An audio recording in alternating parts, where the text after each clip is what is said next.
Yo, what's going on everybody? It's your boy Naruto Explain here, bringing you guys another Boruto 2 Blue Vortex news update, and today we have some breaking news because it is that time of the month once again. The spoilers for 2 Blue Vortex, they are officially coming out, and this is the story arc that is getting off to a much needed start and a much needed change of scenery because we are officially in the land of wind, and it looks like we're going to be here a while based off of what we have out of the spoiler. And yes, I am aware of the controversy regarding Gaara's 2 adopted children, in particular with their designs. We'll touch on that at the end of the video. Much ado about nothing, but we'll touch on it later. Don't worry. As always, a gentle reminder, the chapter will be out officially on the 20th on Viz Media's Shonen Jump app and Shueisha's Manga Plus app. Both of those are free to use if you want to read the chapter legally, as well as the previous 3 chapters, and you want to support the mangaka for the story itself. Today, Shueisha has released the official spoiler meant to hype up the upcoming chapter. So this is information Shueisha wants you to know.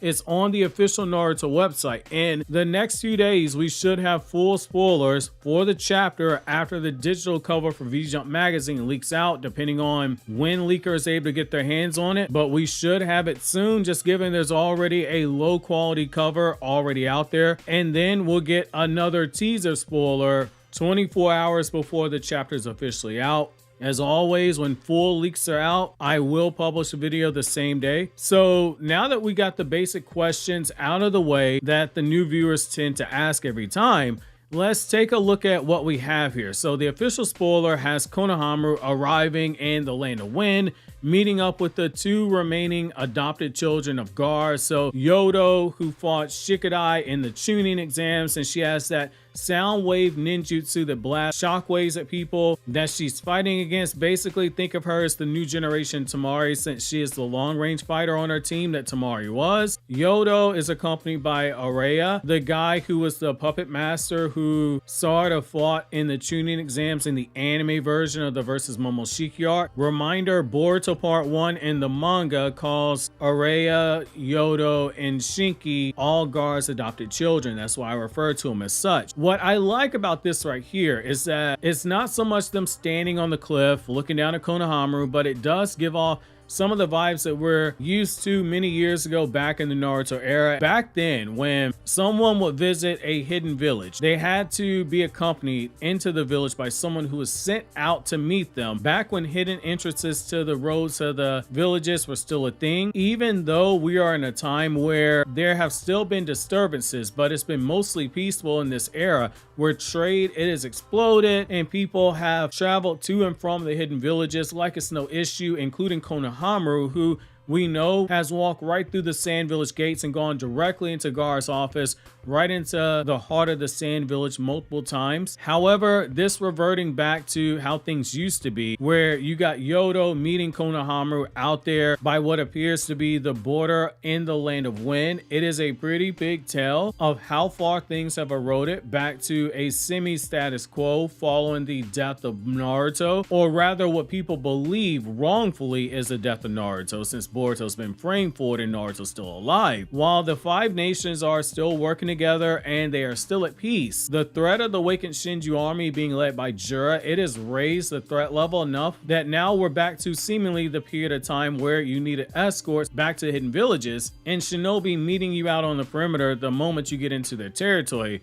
It's the small things like this that really make me appreciate the tonal shift that we've seen in Konoha since Naruto was believed by many to be dead. There's open tension and acknowledgement that there is a threat out there and that the piece that they worked so hard to put together, it is under attack. Things like this are what made Boruto Naruto Next Generations episode 176 in the anime feel so good, and it's what I've always wanted to see more of in this Boruto era, and it looks like Ikimoto is bringing that to us finally in the manga, so I am pleased by this. So for those you guys who don't know, the Boruto anime episode was basically Naruto gathering his personal advisors as well as Kakashi and Tsunade because of the growing threat that Gaara was poisoning, and Naruto was weighing his options. He was being advised by both Shikamaru and Tsunade to lock down the gates and take a more conservative approach to governing Konoha. Everyone in the village they would be interrogated to look for Gaara spies. No new people would be allowed to come into the village, and any traders who were coming into Konoha had to be under bigger inspection, one that was tighter, and nobody was staying. So you came, you did your business, and then you left the same day. The same with civilians coming and leaving the village. They would have to go back to how things were with stricter guidelines. Naruto, however, chose to walk the village amongst the people, watching the process. He was asking questions of the people who were guarding the border gates, and he watched how happy the people of Konoha were with how things were, as well as those who were traveling to and from the village. And he felt so bothered by what he was being asked to do and what was weighing on him, which was the advice of Shikamaru and Tsunade, that he went to visit Kakashi again. And while they were fishing in a nearby river, Kakashi stated that he agreed with Naruto that closing down the gates in such a draconian fashion, it was not the way to go. It was a step backwards, and it would risk alarming the public of the fact that after years of safety, their lives are being upended by some boogeyman threat, which naturally, Naruto being the bleeding heart that he is, he chose to listen to Kakashi's advice. Well, this is Ikimoto giving us a spin on what the anime showed us by showing that in the manga, the Sand Village, they've taken the opposite approach. They're on guard, they're locked down now, and even though they were expecting Konohamaru, they still sent out shinobi to meet him and escort him back to the village, even though they know that he knows his way there because he's been there dozens of times on personal missions for Naruto, covered those in other videos. However, there's a darker undertone here that we do need to look at, which is that Konohamaru right now, based on these spoilers, he appears to have traveled to the Sand Village alone. While we can't say with 100% certainty that he's going to be alone, that he's gone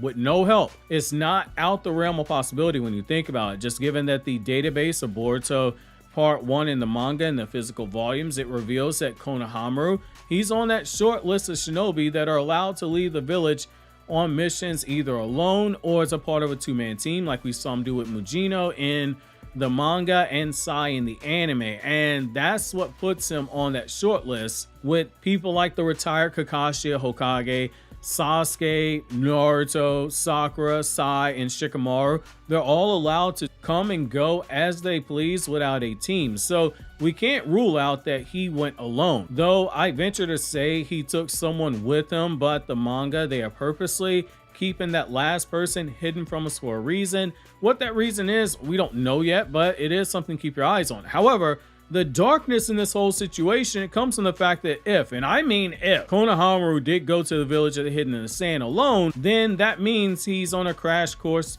towards a battle with Matsuri. And if this does end up being the case, he's gonna need to have backup just based on what we saw. Now, he did do a really great job in a support role against Hidari. He's gotten stronger, where he could pick and choose his moments when he's using his Rasen Barrier Jutsu, which allowed him to apply wind release, change in chakra nature to the Rasengan's change in chakra shape to counter the Chidori by Hidari, to take advantage of the elemental advantage that he had, and that he's using wind release, which is strong against lightning release. Which, reminder, the Rasengan itself is not a wind release jutsu, just throwing it out there because I still see people confused and think that because the Rasengan rotates fast enough that it generates wind, that it's a wind release jutsu, when it's not. It's just moving super fast, so it generates wind because of the spinning of the chakra. Unless Konohamaru has another crazy jutsu like that up his sleeves, then a battle with Matsuri, who is outright demolishing Gaara to a point where she didn't even have a scratch on her, that's going to be very telling as well. That's going to be telling as hell.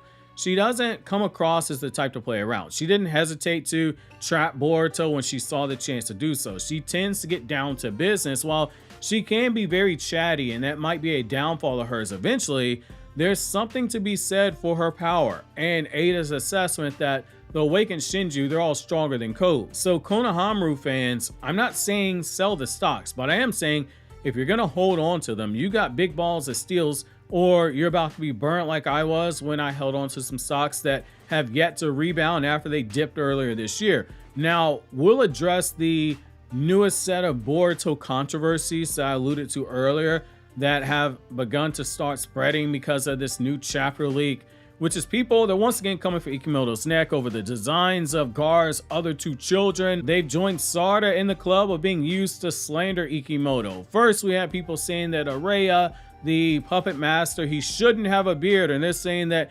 Ikimoto ruined the time skip design with it. And this is me kindly saying that if you feel that way, you really need to brush up on what puberty is. Depending on when boys start puberty, they can begin growing facial hair as early as 11 years old. It's small bits of facial hair, but they begin growing it at 11, and you can have a whole ass beard or mustache by 15, especially if you have the genetics that I have. I had a whole ass goatee at 15 years old. 15 and a half, I was going into the store buying cigarettes without an ID. Don't do as I did, do as I say. Do not recommend that. And it should also be worth noting, like, we're assuming that Araya is even the same age as Boruto, Sarada, and etc., because there are characters we don't have their age confirmed. So this is an assumption, and I'm just going to assume that they're all 15. Now, the other and the more controversial one is going to be Yodo, who people, they are pissed that she's wearing a tube top and she has low-rise pants. And most importantly, she has waist straps on her hips that go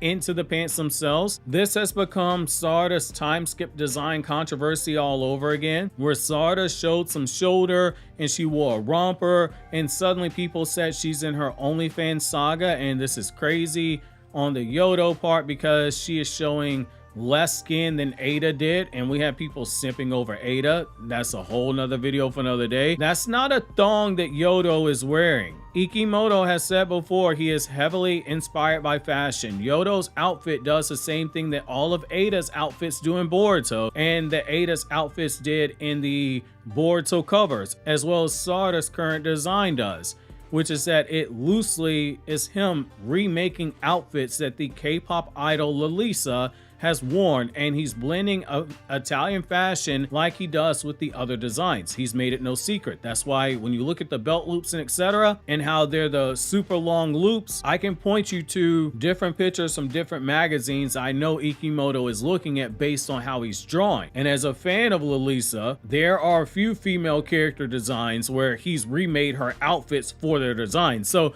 the low-rise pants, they are no different than the ones that we saw Boruto wear in part 1, only Boruto had a longer shirt. But Sai in Naruto's manga, he also wore low-rise pants that also had the hips exposed as well. Just as you saw Boruto briefly in chapter 80 where his hips were being exposed, Sai, whole stomach, part of his chest, part of his hips, his whole hips exposed. He just didn't have a waist strap on his pants because that is a feminine accessory. Small fun fact that I know for a fact that a lot of people are unaware of. Naruto is not set in ancient Japan like people have been saying for years and screaming plot hole when they talk about technology.